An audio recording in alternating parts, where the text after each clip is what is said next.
नमस्कार। Vision IAS के news today के इस अंक में आप सभी का स्वागत है। इस अंक में हम आपके लिए लेकर आए हैं यूपीएससी परीक्षा की दृष्टि से महत्वपूर्ण कुछ अहम खबरें। इस अंक के साथ मैं हूं दिव्या तोमर। आइए सबसे पहले बात करते हैं इस अंक की सुर्खियों के बारे में। दिवाला और शोधन अक्षमता संहिता संशोधन विधेयक 2021 लोकसभा द्वारा पारित किया गया। संसद द्वारा juvenile justice care and protection of children amendment bill 2021 पारित किया गया। केंद्रीय मंत्रिमंडल ने निक्षेप बीमा और प्रत्यय गारंटी निगम विधेयक 2021 और सीमित दायित्व भागीदारी अधिनियम में संशोधन को स्वीकृति प्रदान की। उच्चतम न्यायालय ने स्पष्ट किया कि विशेषाधिकार और उन्मुक्तियां सदन में आपराधिक कृत्यों के लिए कोई रक्षा कवच नहीं है। और आइए अब विस्तार से खबरों पर चर्चा करते हैं। दिवाला और शोधन अक्षमता संहिता संशोधन विधेयक 2021 लोकसभा द्वारा पारित किया गया। ये विधेयक अप्रैल 2021 में प्रख्यापित दिवाला और शोधन अक्षमता संहिता संशोधन अध्यादेश 2021 को प्रतिस्थापित करेगा। आपको बता दें कि ये अध्यादेश सूक्ष्म, लघु और मध्यम उद्यम क्षेत्र के लिए पूर्व निर्धारित दिवाला समाधान प्रक्रिया आरंभ करने के लिए प्रतिस्थापित किया गया था।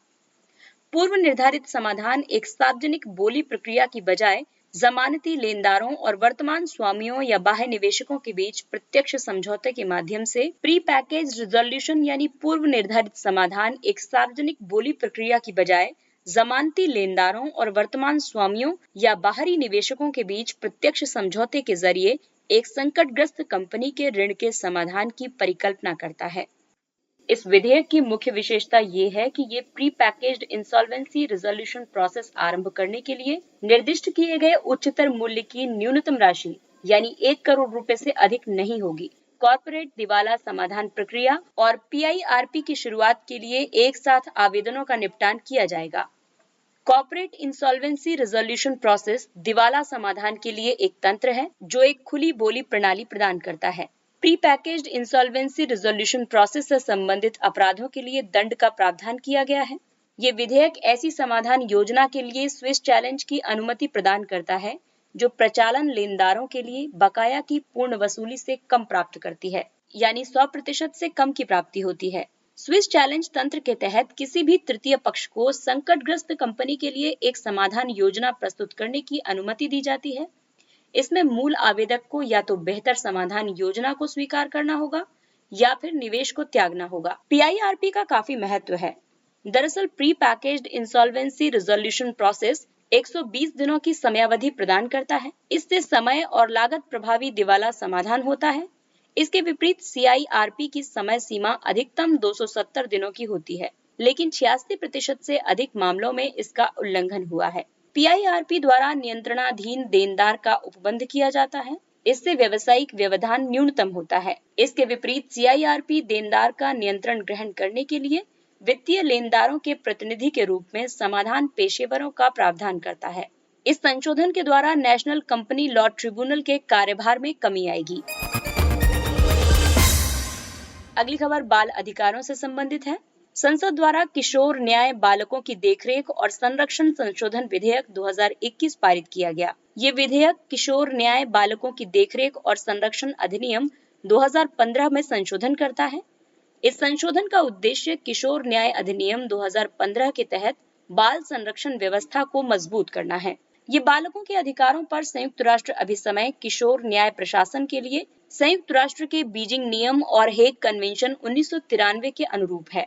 इस विधेयक की मुख्य विशेषताओं की बात करें तो किशोर न्याय अधिनियम 2015 के अनुसार न्यायालयों की बजाय जिला मजिस्ट्रेट अब प्रक्रिया को तीव्र करने के लिए देश के भीतर और देश के बाहर दत्तक ग्रहण के लिए आदेश जारी कर सकते हैं। ये विधेयक बाल कल्याण समितियों के सदस्यों की नियुक्ति के लिए पात्रता मानकों को भी परिभाषित करते हैं। राष्ट्रीय बाल अधिकार संरक्षण आयोग के एक सर्वेक्षण के मुताबिक 7600 से अधिक बाल कल्याण समितियों में रहने की स्थितियां दयनीय थी। इस अधिनियम में अब अपराधों के वर्तमान वर्गीकरण को धारा 86 के अनुसार अपराधों को 3 प्रकार के अपराधों में बांटा गया है: छोटे, गंभीर और जघन्य अपराध, और इनको परिभाषित किया गया है। जिन अपराधों में अधिकतम दंड 7 वर्ष से ज्यादा का कारावास है तो उन्हें इस अधिनियम के तहत जघन्य अपराध माना जाएगा। लेकिन यदि किसी अपराध के लिए कोई न्यूनतम दंड निर्धारित नहीं किया गया है या 7 वर्ष से कम का न्यूनतम दंड नियत किया गया है तो ये अधिनियम ऐसे अपराधों को किसी भी वर्गीकरण में शामिल नहीं करता है।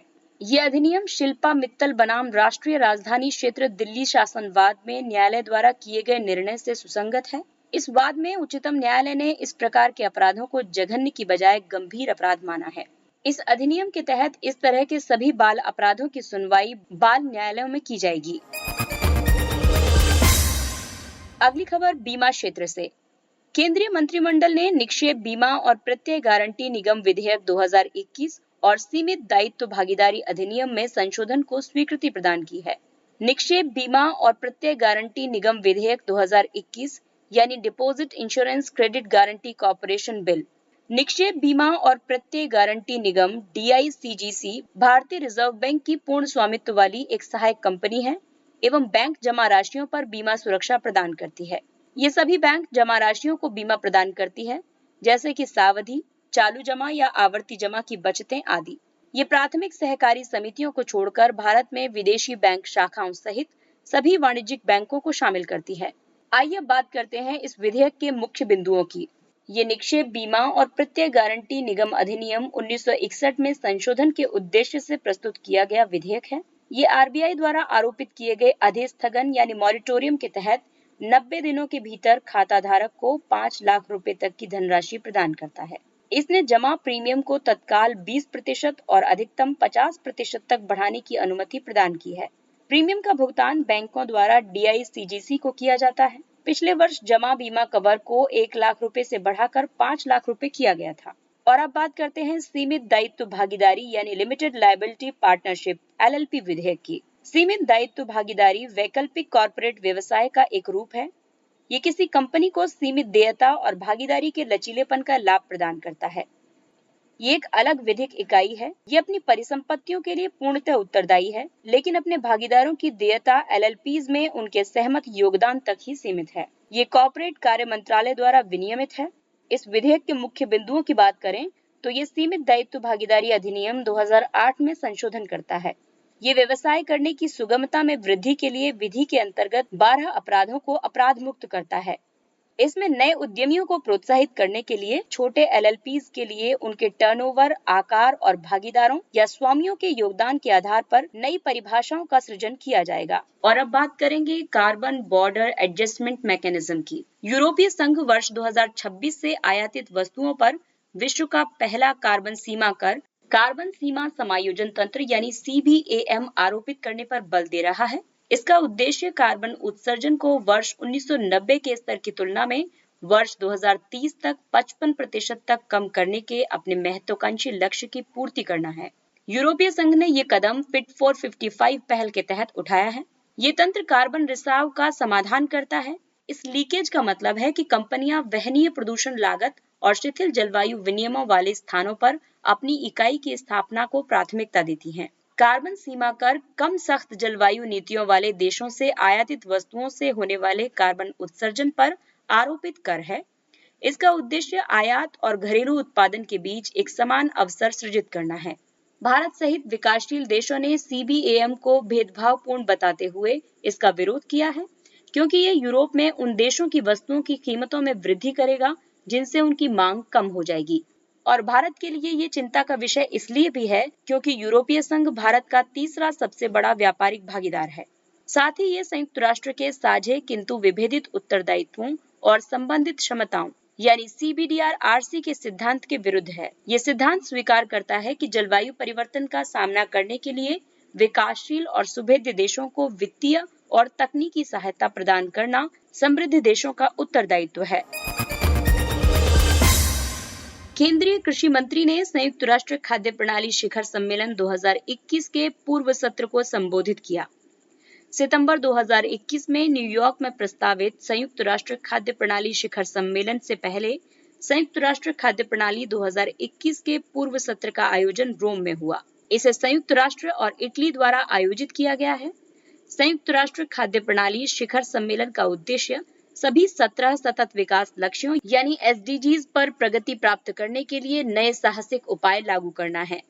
इनमें से प्रत्येक उपाय स्वस्थ, अधिक संधारणीय और न्याय संगत खाद्य प्रणालियों पर निर्भर करते हैं।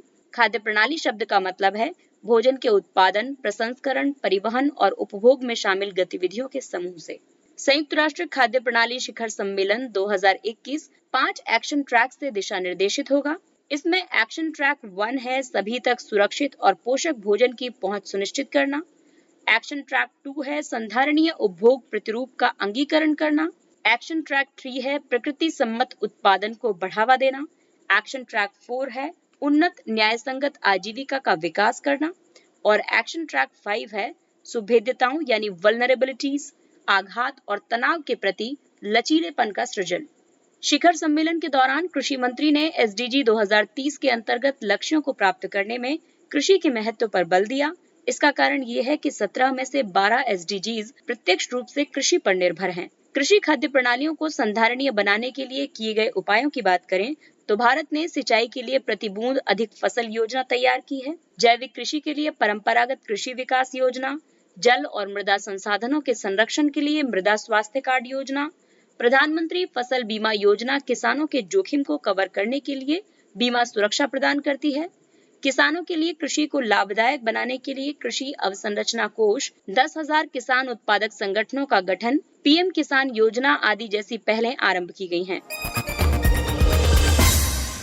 उच्चतम न्यायालय ने स्पष्ट किया कि विशेषाधिकार और उन्मुक्तियां सदन में आपराधिक कृत्यों के लिए कोई रक्षा कवच नहीं है। उच्चतम न्यायालय ने भारतीय दंड संहिता और लोक संपत्ति नुकसान निवारण अधिनियम 1984 के तहत 6 विधायकों के विरुद्ध केस वापस लेने की केरल सरकार की याचिका को अस्वीकार कर दिया है।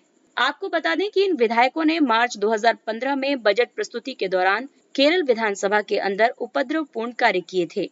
Prevention of damage to public property अधिनियम किसी लोक संपत्ति के विरुद्ध अनिष्टतापूर्ण कार्य करने वाले को दंडित करता है। केरल सरकार ने कई आधारों पर मामला वापस लेने की मांग की थी। इनमें शामिल है अनुच्छेद 194 के तहत विधायकों को प्राप्त उन्मुक्तियां और विशेषाधिकार। सदन के विशेषाधिकार का उल्लंघन हुआ है क्योंकि विधायकों के कृत्य से संबंधित मामले विधानसभा के अध्यक्ष के अनन्य अधिकार क्षेत्र में आते हैं। इसके अलावा केरल सरकार ने ये भी दलील दी कि सक्षम प्राधिकारी के रूप में विधानसभा अध्यक्ष द्वारा किसी भी पुलिस कार्रवाई से पहले पूर्व सैंक्शन का अनुमोदन होना चाहिए। उच्चतम न्यायालय ने इस मामले में निर्णय दिया है कि विशेषाधिकार और उन्मुक्तियां सांसदों और विधायकों के लिए देश के सामान्य कानून से छूट का दावा करने का आधार नहीं है। विधायकों के विरुद्ध अभियोजन वापस लेना अनुचित कारणों से न्याय की सामान्य प्रक्रिया में हस्तक्षेप के बराबर होगा। इससे पहले लोकायुक्त न्यायमूर्ति रिपुसूदन दयाल वाद में उच्चतम न्यायालय ने ये स्पष्ट निर्धारित किया था कि सदस्यों के पास केवल ऐसे विशेषाधिकार होंगे जो उनके विधायी कार्यों को करने के लिए आवश्यक हैं। आइए अब बात करते हैं कुछ अन्य महत्वपूर्ण सुर्खियों की। Secured logistics document exchange SLDE। सरकार ने लॉजिस्टिक्स दक्षता में सुधार करने, लॉजिस्टिक्स लागत में कमी करने के लिए डिजिटल भाग के पहल के रूप में SLDE यानी secured logistics document exchange launch किया है। SLDE डिजिटलीकृत, सुरक्षित और समेकित दस्तावेज विनिमय प्रणाली के साथ साथ लॉजिस्टिक्स दस्तावेजों के निर्माण, आदान प्रदान और अनुपालन की वर्तमान मैनुअल प्रक्रिया को प्रतिस्थापित करेगा। इसके अलावा ग्रीन हाउस गैस उत्सर्जन कैलकुलेटर की भी शुरुआत की गई है। ये एक कुशल और उपयोगकर्ता के अनुरूप उपकरण है। साथ ही विभिन्न उपायों के माध्यम से ग्रीन हाउस गैस उत्सर्जन की गणना और तुलना की सुविधा प्रदान करता है। Drink from tap Sujal mission, Puri Odisha. Sujal mission के तहत 24 घंटे के आधार पर ड्रिंक फ्रॉम टैप की सुविधा वाला देश का पहला शहर बन गया है। सुजल मिशन को वर्ष 2020 में 15 से अधिक शहरी क्षेत्रों में पेयजल की गुणवत्ता सुनिश्चित करने के लिए आरंभ किया गया था। इसमें शिकायत निवारण के लिए इंटरैक्टिव वॉइस रिस्पॉन्स सिस्टम के साथ एक 24 घंटे हेल्पलाइन केंद्र और एक सचल जल परीक्षण प्रयोगशाला शामिल है। भारत के किसी भी महानगर में अब तक ऐसी सुविधा नहीं है। अर्थ ओवरशूट डे। अर्थ ओवरशूट डे उस तिथि को चिन्हित करता है जब किसी दिए गए वर्ष में पारिस्थितिकी संसाधनों और सेवाओं की मानवता द्वारा मांग उस वर्ष में पृथ्वी द्वारा पुनरुत्पादित किए जा सकने योग्य पारिस्थितिकी संसाधनों और सेवाओं से अधिक हो जाती है। वर्ष 1970 से ग्लोबल फुटप्रिंट नेटवर्क द्वारा इसकी मेजबानी और गणना की जा रही है। 29 जुलाई 2021 को अर्थ ओवरशूट डे था। पिछले वर्ष 22 अगस्त को अर्थ ओवरशूट दिवस था। ये वर्ष 2019 में 29 जुलाई तक ओवरशूट की प्रवृत्ति का अपवाद था, क्योंकि पिछले वर्ष की तुलना में ये इस बार एक महीने पहले आ गया है। इस वर्ष इसके पहले आने का कारण है अमेज़न के वर्षा वनों में वनों की कटाई में वृद्धि और ऊर्जा क्षेत्र द्वारा CO2 उत्सर्जन में वृद्धि। स्वर्ण अयस्क भंडार।